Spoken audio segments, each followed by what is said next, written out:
ಹಾಗೆ ಎಲ್ಲ ದೇವತೆಗಳನ್ನು ಗಮನಿಸುತ್ತಾ ವೇದಿಕೆಯಲ್ಲಿರುವ ನಮ್ಮ ಆತ್ಮೀಯರಾದ ತಪ್ಪೂರ್ ಅವರೇ, ಹಾಗೆ ಎಲ್ಲ ಗಣ್ಯರೇ, ಹಾಗೆ ಇವತ್ತು ನೆರೆದಿರುವಂಥ ಅಮ್ಮಣ್ಣಯ್ಯರ ಅಭಿಮಾನಿ ವರ್ಗದವರೇ ಎಲ್ಲರೂ ಬಂದಿದ್ದೀರಿ. ಭಾಳ ಸಂತೋಷ ಆಯಿತು. ಜೊತೆಗೆ ಭಾಳಷ್ಟು ಜನ ಮಾಧ್ಯಮದ ಮುಖಾಂತರ ನೋಡ್ತಾ ಇದ್ದಾರೆ, ಅವರಿಗೆ ಕೂಡ ನನ್ನ ವಂದನೆ ಸಲ್ಲಿಸುತ್ತಾ ಇವತ್ತು ಭಾಳ ಅರ್ಥಪೂರ್ಣವಾದ ಒಂದು ಕಾರ್ಯಕ್ರಮ ಇಟ್ಕೊಂಡಿದ್ದಾರೆ. ಯಾಕಂದರೆ ಅಮ್ಮಣ್ಣಯ್ಯ ಈ ಜಾಗಕ್ಕೆ ಬಂದು ಏನು ಸೇವೆ ಸಲ್ಲಿಸೋದನ್ನು ಗುರುತಿಸಿ ಇಲ್ಲೇ ಆಗಬೇಕಂತೇಳಿ ಅದನ್ನು ಗುರುತಿಸಿ ಇವತ್ತು ಈ ಕಾರ್ಯಕ್ರಮ ಇಟ್ಕೊಂಡಿದ್ದಾರೆ. ಭಾಳ ಖುಷಿ ಆಯಿತು. ಹಾಗೆಯೇ ಅವರ ಕೊನೆಯ ದಿವಸ 20 ದಿವಸ ಮೊದಲು ನಾನು ಕೂಡ ಹೋಗಿದ್ದೆ. ನಮ್ಮ ಧರ್ಮಸ್ಥಳ ಮಂಜುನಾಥೇಶ್ವರ ಹಾಸ್ಪಿಟಲ್ ಅಡ್ಮಿಟ್ ಆಗಿದ್ದು ಒಂದು 20 ದಿವಸದಿಂದ ನಾನು ಹೋಗಿ ಮಾತಾಡಿಸಿದ್ದೆ. ಅರ್ಧ ಗಂಟೆ ಆವಾಗ ಭಾಳ ಕನೆಕ್ಟ್ ಆಗಿತ್ತು, ಏನು ತೊಂದರೆ ಇರಲಿಲ್ಲ ಅವರಿಗೆ. ತುಂಬ ಚೆನ್ನಾಗಿ ಮಾತಾಡಿದರು. ಹಿಂದಿನ ಮೆಲುಕೆಲ್ಲ ಹಾಕಿದ್ರು. ನಂತರ ಈ ಶಿವಾವಲೋಕನ ಅಂತ ಹೇಳ್ತಾರಲ್ಲ, ಅದನ್ನೆಲ್ಲ ಚೆನ್ನಾಗಿ ನಮ್ಮ ಹತ್ರ ಮಾತಾಡಿದ. ಜೊತೆಗೆ ಅಲ್ಲಿಯ ಮುಖ್ಯಸ್ಥರ ಕೂಡ ನಾನು ಕರೆಸಿ ಅವ್ರ ಹತ್ರ ಕೂರಿಸಿ ಮಾತಾಡಿದೆ. ಭಾರಿ ಖುಷಿ ಪಟ್ಟರು ಅವರು ಮುಖ್ಯಸ್ಥರು ಹೇಳಿದರು, ಇವತ್ತು ಸ್ವಲ್ಪ ನೀವು ಹುಷಾರು, ನಾನು ತುಂಬ ಹುಷಾರಿದ್ದೇನೆ ಅಂತ ಭಾಳ ಸಂತೋಷಪಟ್ಟರು ಆ ದಿವಸ. ಜೊತೆಗೆ ಆ ದಿವಸ ನಾನು ಹೇಳಿದೆ ಅವರಿಗೆ, ನೀವೆಲ್ಲ ಹಾಡಿದ ಕ್ಯಾಸೆಟ್ ನನ್ನ ಹತ್ರ ಸಂಗ್ರಹ ಇದೆ, ಅವರು ಕೂಡಲೇ ಪಾಪ ಕೈ ತೋರಿಸಿ ನನ್ನ ದೊಡ್ಡ ಮಗಳ ಕೈಯಲ್ಲಿ ಕೊಡಿ ಅಂತ ಹೇಳ್ತಾರೆ. ಈಗ ಸೀನ್ ನೆನೆಸ್ತದೆ. ಅವರು ಹಾಗೆ ಹೇಳುವಾಗ ನನಗೆ ಸ್ವಲ್ಪ ಸಂಶಯ ಇತ್ತು. ಆದರೂ ನಮಗೆ ಗೊತ್ತಿತ್ತು ಅವರ ಅನಾರೋಗ್ಯ ಹೇಗಿತ್ತು ಅಂತ ಗೊತ್ತಿತ್ತು. ಆದರೆ ಅವರ ಮುಂದೆ ಹೇಳಲಿಕ್ಕೆ ಆಗೋದಿಲ್ಲ, ಮನೆಯವರಿಗೂ ಕೂಡ ಗೊತ್ತಿತ್ತು. ಆದ್ದರಿಂದ ಅಂಥ ಸಂದರ್ಭದಲ್ಲಿ ನನಗೆ ಆ ಮಾತನ್ನು ಹೇಳಿದರು, ನನ್ನ ಮಗಳ ಕೈಯಲ್ಲಿ ಕೊಡಿ ಅಂತ ಹೇಳಿದರು. ಆವಾಗಲೇ ಸ್ವಲ್ಪ ನನಗೆ ಇದಾಯಿತು. ಆದರೂ ನಮ್ಮ ಯಾವ ಕಾರ್ಯಕ್ರಮ ಭಾಳ ಚೆನ್ನಾಗಿ ನಡೆಸ್ಕೊಡ್ತಾರೆ. ನಾನು ಮುಖ್ಯವಾಗಿ ಹೇಳಬೇಕಂತ ಹೇಳಿದ್ರೆ, ಎಲ್ಲರೂ ಅವ್ರ ಬಗ್ಗೆ ಹೇಳಿದ್ದಾರೆ. ಜೊತೆಗೆ ಮಾಧ್ಯಮದಲ್ಲಿ ಬಂದಿದೆ, ಪೇಪರಲ್ಲಿ ಕೂಡ ಬಂದಿದೆ. ಮತ್ತೆ ನಾವು ಹೇಳಿದ್ದೇನೆ ಕೇಳಿದೇನೆ ಕೇಳಬೇಕಾಗತ್ತೆ. ಅದಕ್ಕೆ ನಾನು ಏನಕ್ಕೆ ಬಯಸ್ತೇನೆ ಅಂದರೆ, ನನ್ನ ಈ ಪುಜೋರಿ ಮತ್ತು ಬಳಗ ಅಂತ ಆಕಾಶವಾಣಿ ತಂಡ ಇದೆ. ಆ ತಂಡದ ಮುಖ್ಯ ಭಾಗವತರಿಗೆ ಅವರೇ ಮೇನ್ ಭಾಗವತರು. ತುಂಬ ವರ್ಷದ ಭಾಗವತಿ ಮಾಡಿದ್ದಾರೆ, ರಂಜನೆ ಮಾಡಿದ್ದಾರೆ. ಏನು ವಿಶೇಷ ಅಂತ ಹೇಳಿದ್ರೆ, ಅಮ್ಮಣ್ಣಯ್ಯರ ಆಕಾಶವಾಣಿ ಬರ್ತಾರೆ ಅಂತ ಹೇಳಿದ ಕೂಡಲೇ ಆಕಾಶವಾಣಿ ಎಲ್ಲ ಮುಖ್ಯಸ್ಥರು, ಅದಕ್ಕೆ ಸಂಬಂಧಪಟ್ಟ ಅಧಿಕಾರಿಗಳು ಬಂದು ಆ ಸ್ಟುಡಿಯೋದ ಮುಂದೆ ಕೂತ್ಕೊಳ್ತಿದ್ರು ಹಾಡುವಾಗ.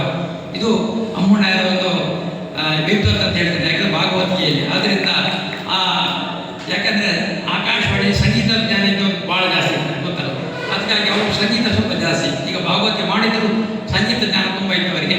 ಆದ್ದರಿಂದ ಅವರು ಭಾಗವತಿಯನ್ನು ಕೇಳಿ ಮಾಡುವಾಗ ನಮ್ಮ ತಂಡ ಯಾವಾಗ ಬರ್ತದೆ ಕಾಯ್ದೆ ಇದ್ದರು. ನೀವು ಹೇಳ್ತೀರ ನಮ್ಮದೇ ಇಲ್ಲ, ಇದು ನಾವು ಕಂಡದ್ದು ನಮ್ಮ ಇದರಲ್ಲಿ ಫುಲ್ ಆಗಿತ್ತು ಅಂತ ಎಲ್ಲ ಅಧಿಕಾರಿಗಳು ಕೂತು ಕೇಳಿ ಹೋಗ್ತಿದ್ರು. ಇವತ್ತು ಅಮ್ಮಣ್ಣಯ್ಯರು ನಾವು ಸ್ವಲ್ಪ ಕೇಳಬೇಕು ಅಂತ. ಹಾಗೆ ಇದು ಅವರ ಅಮ್ಮಣ್ಣಯ್ಯರ ವ್ಯಕ್ತಿತ್ವ ಅಂತ ಹೇಳ್ತೇನೆ.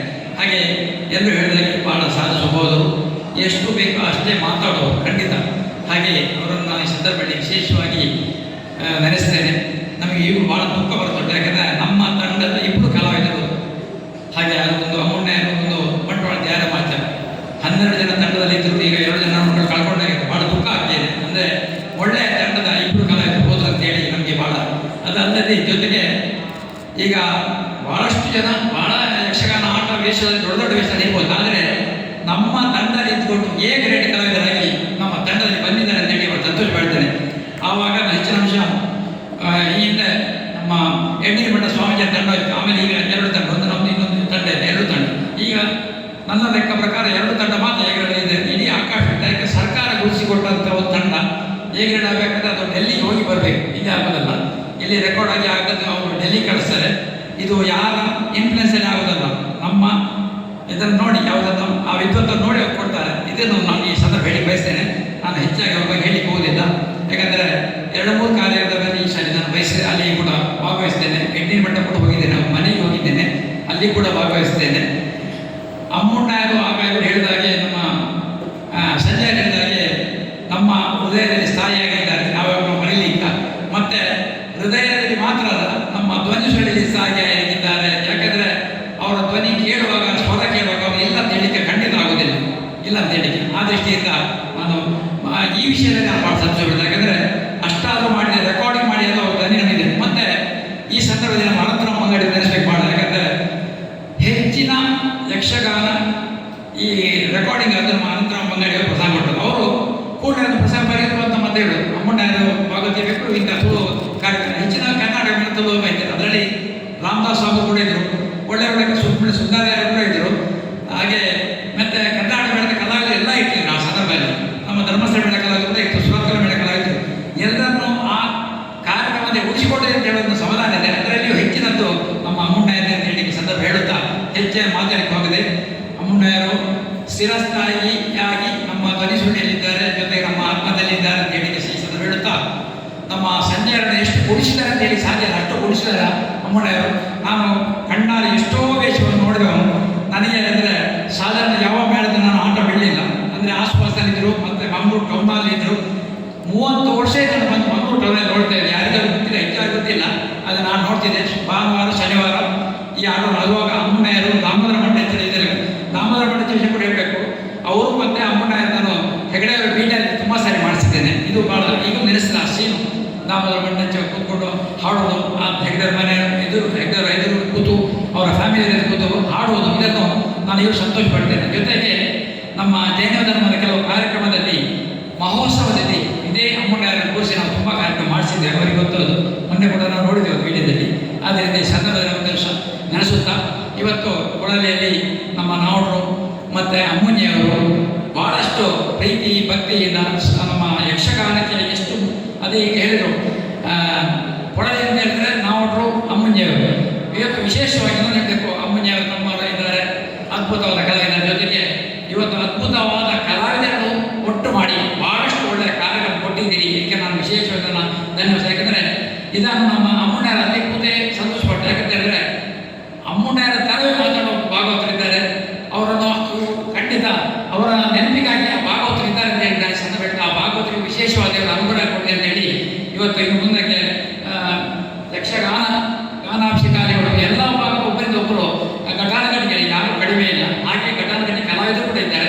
ಈಗಂತೂ ಯಕ್ಷಗಾನಕ್ಕೆ ಭಾಳಷ್ಟು ಜನ ಒತ್ತು ಕೊಡ್ತಾರೆ. ಭಾಳಷ್ಟು ಜನ ಯೂಟ್ಯೂಬಲ್ಲಿ ನಮ್ಮ ಮಾಧ್ಯಮದಲ್ಲಿ ನೋಡ್ತಾ ಇದ್ದಾರೆ. ಇದು ಯಕ್ಷಗಾನ ಬೆಳೆಯುವ ಲಕ್ಷಣ ಅಂತ ಹೇಳ್ತೇನೆ. ಆದ್ದರಿಂದ ಎಲ್ಲ ಕಲಾವಿದರಿಗೂ ಮುಖ್ಯವಾಗಿ ಆರೋಗ್ಯ, ಭಾಗ್ಯ, ನೆಮ್ಮದಿ ಪಡಿ ಇದೆಲ್ಲ ಇದ್ದರೆ ನಮ್ಮ ಯಕ್ಷಗಾನ ಚಂದ ಆಗುತ್ತೆ. ಅದರಿಂದ ಇದನ್ನು ತೆಗೆದುಕೊಳ್ಳಿ ಹೇಳ್ತಾ ನಾವು ಹಾಗೆ ಅಮ್ಮಣ್ಣಿಯವರೇ ಇಂಥ ಕಾರ್ಯ ಪ್ರದರ್ಶಿಸ್ಕೊಂಡು ಜೊತೆಗೆ ನೀವು ಒಳ್ಳೆಯ ಒಂದು ಯೋಜನೆ ಹಾಕೊಂಡಿದ್ದೀರಿ. ಬರುವ ವರ್ಷದಿಂದ ಅವರ ನೆನಪಲ್ಲಿ 10,000 ಇಲ್ಲಿ ಕೊಡ ನೆನಪಿಗಾಗಿ ಒಬ್ಬೊಬ್ಬರನ್ನು ಗೌರವಿಸಿ, ಅಂದರೆ ಅಮ್ಮಣ್ಣವರು ಯಾರ ಜೊತೆ ಒಡನಾಟ ಇದ್ದಾರೆ ಅಂಥವ್ರನ್ನ ಗುರುತಿಸಿ ಕೊಡ್ತಾ ಇದ್ದೀವಿ. ಇದು ಮುಂದಕ್ಕೆ ನಿರಂತರವಾಗಿ ನಡೀಲಿ. ಜೊತೆಗೆ ಇವತ್ತು ನಮ್ಮ ಅಧ್ಯಕ್ಷತೆ ವಹಿಸಿಕೊಂಡಂಥ ನಮ್ಮ ಕಲ್ಕೂರು ಅವರು ಕೊಡುವ ಒಂದು ಪ್ರೋತ್ಸಾಹ ಉಂಟು. ಎಷ್ಟು ಹೇಳಿ ಸಾಕಾಗಿ ಕನ್ನಡ ಸಾಹಿತ್ಯ ಪರಿಷತ್ತಲ್ಲಿ ಇರ್ಬೋದು, ಯಕ್ಷಗಾನ ಇರ್ಬೋದು, ಧಾರ್ಮಿಕ ಯಾವುದೇ ಒಂದು ವಿಧಿವಿಧಾನ ಇರ್ಬೋದು, ಅದರಲ್ಲಿ ಕೂಡ ತುಂಬ ಅವರು ಸಹಕಾರ ಕೊಡ್ತಾ ಇದ್ದಾರೆ. ಆದ್ದರಿಂದ ಮತ್ತೆ ನನಗೆ ಒಂದು ಭಾಳ ಇಷ್ಟ ಇದ್ದರೆ ಕಲ್ಕೂರ ಭಾಷಣ ಕೇಳೋದ್ರೆ ಭಾಳ ಇಷ್ಟ. ಸತ್ಯ ಹೇಳ್ತೇನೆ, ಇದು ಅವರ ಮುಖಸ್ಥಿತಿ ಮಾಡೋದಲ್ಲ. ಭಾಳಷ್ಟು ಖುಷಿಯಲ್ಲಿ ನಾನು ಕೇಳ್ತೇನೆ. ಅಷ್ಟು ಚೆನ್ನಾಗಿ ಮಾತಾಡಿದ್ರೆ, ಎಲ್ಲ ವಿಷಯವನ್ನು ಸಂಗ್ರಹ ಮಾಡಿ ಮಾತಾಡ್ತಾರೆ, ಸಮಯಕ್ಕೆ ಸರಿಯಾಗಿ ಮಾತಾಡ್ತಾರೆ. ಒಂದು ಇವರು ಅಮ್ಮಣ್ಣವರು ಯಾವುದೇ ಒಂದು ಪ್ರಸಂಗ ಕೊಡುವಾಗ ಪ್ರಸಂಗದಲ್ಲಿ ಯಾವ್ಯಾವ ಸನ್ನಿವೇಶ ಬರ್ತದೆ ಅದಕ್ಕೆ ಸರಿಯಾದ ರಾಗವನ್ನು ಹಾಕಿ ಹಾಡ್ತಾರೆ. ದುಃಖ ರಸದ ದುಃಖ ಅಥವಾ ಲೌಸಿಂದ ಬೇಕಾಗಿ ಮತ್ತು ರೌದ್ರ ಯಾವ್ದಿದ್ರು ಅದನ್ನು ಅಷ್ಟು ಚೆನ್ನಾಗಿ ಮಾಡಿ ನಮ್ಮ ಅಮ್ಮಣ್ಣರು ಮಾಡಿ. ಯಾಕಂದರೆ ನೀವು ನಾನು ಮಾಡಿದ ಕೆಲಸದ ನಾವು ಕೇಳಿದ್ರೆ ಗೊತ್ತಾಗುತ್ತೆ ಅಷ್ಟು ಚೆನ್ನಾಗಿ ಮಾಡಿದ್ದಾರೆ ಅಂತ ಹೇಳುತ್ತಾ ಹೆಚ್ಚಿನ ಮಾತಾಡಿದ್ವಿ. ಈ ವೇದಿಕೆಯಲ್ಲಿರುವ ಎಲ್ಲ ಗಣ್ಯರು ಒಬ್ಬರಿಂದ ಅದ್ಭುತ ಆಗಲ್ಲ ಭಾಷಣಗಳು ನೋಡಿದ ಜೊತೆಗೆ ನಮ್ಮ ಜಬ್ಬಾರ್ ಸಾಬ್ ನಮ್ಮ ಆತ್ಮೀಯ ಬಂದಿದ್ದಾರೆ. 3-4 ಕಡೆ ಅವರೊಂದು ಅದ್ಭುತ ಭಾಷಣ ಕೇಳಿದರೆ ನನಗೆ ಇವತ್ತು ಗುಣಗುಡ್ತಾ ಉಂಟು. ಅಲ್ಲಲ್ಲಿ ಬರೀ ಅಮ್ಮಣ್ಣರ ಬಗ್ಗೆ ಬೇರೆಯವ್ರ ಬಗ್ಗೆ ಕೂಡ ಚೆನ್ನಾಗಿ ಮಾತಾಡಿದೆ.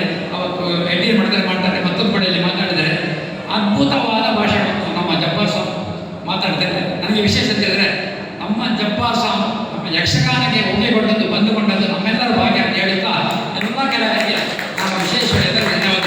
ಮುಖ್ಯವಾಗಿ ಈಗ ಕೂಡ ಹೇಳ್ತಾ ಇದ್ದಾರೆ ನಮ್ಮ ಕಲಾವಿದರಿಗೆ ಆರೋಗ್ಯವನ್ನು ಸರಿಯಾಗಿಕೊಳ್ಳಿ, ಹಾಗೆ ನೆಮ್ಮದಿಯನ್ನು ಕೊಡಿ ಅಂತ ಹೇಳುತ್ತಾ ಇವತ್ತು ನಡೆಯುವಂಥ ಎಲ್ಲ ಕಾರ್ಯಕ್ರಮ ಯಶಸ್ವಿಯಾಗಿದೆ. ಇನ್ನು ಮುಂದಕ್ಕೆ ಕಾರ್ಯಕ್ರಮ ಯಶಸ್ವಿ ಆಗ್ತದೆ ಅಂತ ಹೇಳುತ್ತಾ ಇವತ್ತು ಯಾರು ಈ ಕಾರ್ಯಕ್ರಮ ಸಂಘಟನೆ ಮಾಡೋರಿಗೆಲ್ಲ ನಾನು ಅಭಿನಂದನೆ ಸಲ್ಲಿಸ್ತಾ ಆ ದೇವಿಯು ಎಲ್ಲರಿಗೂ ಅನುಗ್ರಹ ಮಾಡಿ ಅಂತ ಹೇಳುತ್ತಾ 30 ವರ್ಷ ಇನ್ನು ಬರ್ತಾ ಇದ್ದೇನೆ. ನಾನು ಈಗ ಒಂದು ಕೊನೆಗೆ ನಮ್ಮ ಮಾತು ಹೇಳ್ತೇನೆ. 30 ವರ್ಷ ನಾನು ಹೋಗ್ತಾ ಇದ್ದೆ, 29 ವರ್ಷ ಹೋಗ್ತಾ ಇದ್ದೇನೆ.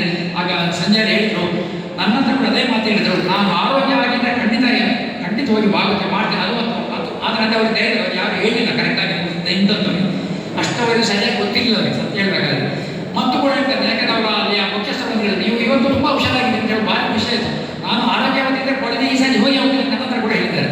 ಹಾಗೆ ನಾನು ವಿಶೇಷವಾಗಿ ಅಮ್ಮಣ್ಣರಿಗೆ ನಮ್ಮ ನುಡಿನಮ್ಮನ್ನು ಸಲ್ಲಿಸುತ್ತಾ ಅವರ ಗೆದ್ದು ಹೇಳಿದಲ್ಲಿ ಅವರ ಮನೆಯವರಿಗೆ ದೇವರು ಸಹಿಸುವಂಥ ಶಕ್ತಿಯನ್ನು ಕೊಡಲಿ. ಯಾಕಂದರೆ ತೋಟ ಗೀಟ ನೋಡ್ಕೊಂಡವರ ಹೆಂಡತಿಯವರು ನಿಜವಾಗಿ ನನಗೆ ಗೊತ್ತು. ಯಾಕಂದರೆ ಇವರೆಲ್ಲ ಯಕ್ಷಗಾನಕ್ಕೆ ಹೋಗ್ತಾ ಇದ್ದಾರೆ, ಮನೆಯವರು ಚೆನ್ನಾಗಿ ನೋಡ್ಕೊಂಡಿದ್ದಾರೆ, ಮಗಳನ್ನು ಒಳ್ಳೆಯ ಕಡೆ ಕೊಟ್ಟಿದ್ದಾರೆ, ಎಲ್ಲ ಚೆನ್ನಾಗಿದ್ದಾರೆ. ಎಲ್ಲರೂ ಕೂಡ ಅವರಿಗೂ ಕೂಡ ನಾನು ವಿಶೇಷವಾಗಿ ಅಭಿನಂದಿಸ್ತಾ ದೇವರು ಅವರು ಯಾವ ಮನೆಯವರಿಗೆ ಆರೋಗ್ಯ ಭಾಗ್ಯ ಸುಖ ಅಂತ ಹೇಳಿ ನಾನು ಯಾವುದೇ ಕಡೆ ಹೇಳಿಕೊಂಡು ಮನುಷ್ಯನಿಗೆ ಮುಖ್ಯವಾಗಿ ಆನೆ ಬೇಕು.